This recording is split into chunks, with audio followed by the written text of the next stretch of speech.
Welcome back to my channel. I'm Black, I'm Bemba, and I'm proud. It's slowly becoming I'm Black, I'm Zambian, and I'm proud because other tribes have come on board. It's getting interesting. I like it. Thank you very much for the support, you guys. I didn't see this one turning out like this, so I'm grateful. If you haven't, please subscribe, like, share, comment. I still want to get feedback, especially now that I've started including other people. Is it getting interesting enough for you as well? And also, if you're out there, you would love to do a video with me and share proverbs that you know. It could be in another tribe or it could still be in Bemba. You want to be a part of this, please feel free. Contact me, call me, email me, SMS me. I'll follow you if I have to. Let's do this together because it's about Zambians. It's our thing. Okay. Today I'll do two videos, I think. The first one, this one right now, I'm not going to say any proverbs.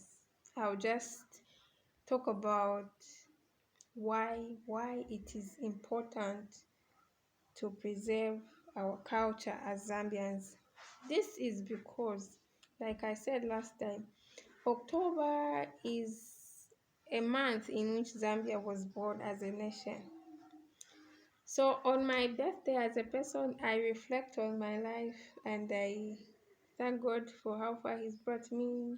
Then I kind of write what I want to do different and whatnot.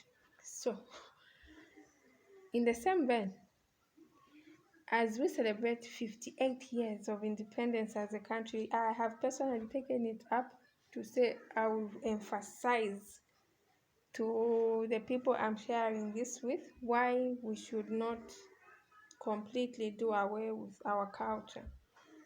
Okay, so this one I'll just talk about why it's important to remain Zambian inside if we can't outside. Then in the next video I'll share two proverbs, just two proverbs. So I'll start with a backstory. When I was a young girl and a young lady, somewhere there between a young girl and a young lady, I used to have long hair, natural hair, not the artificial one I have on today, and not even the dreadlock that is under my wig. I used to have long straight hair. So at some point it used to confuse my dad because when I styled it, he didn't know whether it's the artificial one or it's my natural hair. So he would ask me, "Is that your hair or it's the artificial one?" When I say it's my hair, he will laugh. He will laugh at me and say, "Do you know you are very inferior?" I was confused. Inferior, why? Because I have a wig sometimes. Then he says, "Yes. Just because your hair isn't as long and as smooth as people from other races doesn't mean your own hair is not beautiful. And you trying to imitate another person's hair makes you inferior. You're not proud of who you are, and you're trying to be another person." Kind of offensive. Hey. But maybe because my dad was an old man and he saw that through an old man's eyes. I don't know. But yeah, maybe. Maybe it gives an impression you're not proud of who you truly are if you imitate. I don't think so though. Sometimes it's just fashion. Like today, I just want to look normal with combed hair, not twisted hair. Why have I shared this? I am sharing this because I want to emphasize, like from the beginning of my videos, I've always said we should not forget who we truly are. I want to emphasize once more, and I assure you it's not the last time I'm saying so, we should not deny who we truly are. Right? Tradition is not proverbs and whatever I'm sharing here is not all there is to Zambian culture, but it is part, if not the most important thing about culture. Most of the teachings are in Proverbs. So if you can learn the Proverbs, then you are as well as someone you are just preserving Zambian culture in at the end of it all. I have seen fora, international fora, where people had to address maybe a summit, for instance, and they can't speak English. So they did not say, I will not do this because I can't speak English. But instead, they asked for a translator. They went ahead and presented whatever they had to in their language, and someone had to find a translator into a language that everyone in that summit was able to understand. That that to me means someone is proud of who they are. They are not denying who they are. They are not ashamed of who they are. My Zambian people, my country people. If I can't speak English, automatically you think I am an illiterate.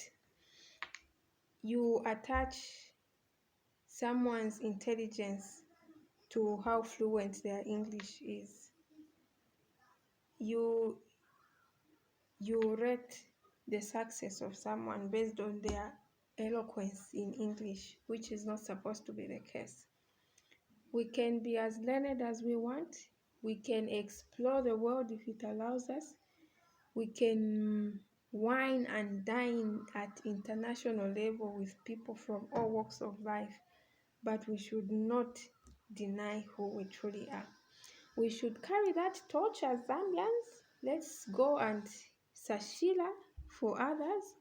Let's not bury our culture, because it's like everything indigenous, everything local is treated as inferior. It's associated with witchcraft, black magic, primitiveness.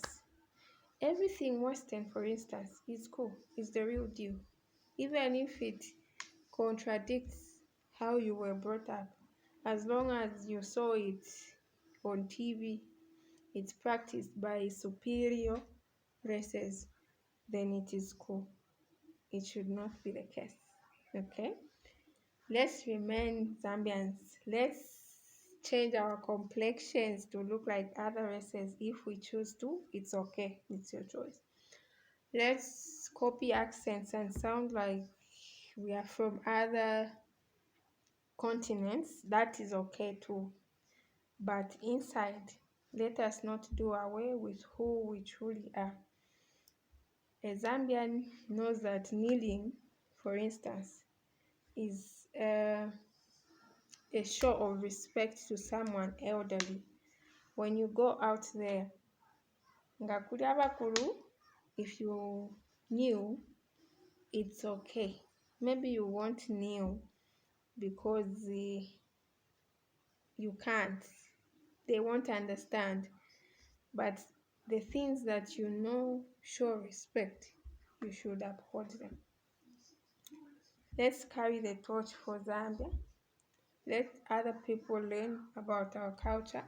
The same way we are so eager to learn and copy other people's cultures should be how we are eager to teach other people about Zambia and our culture.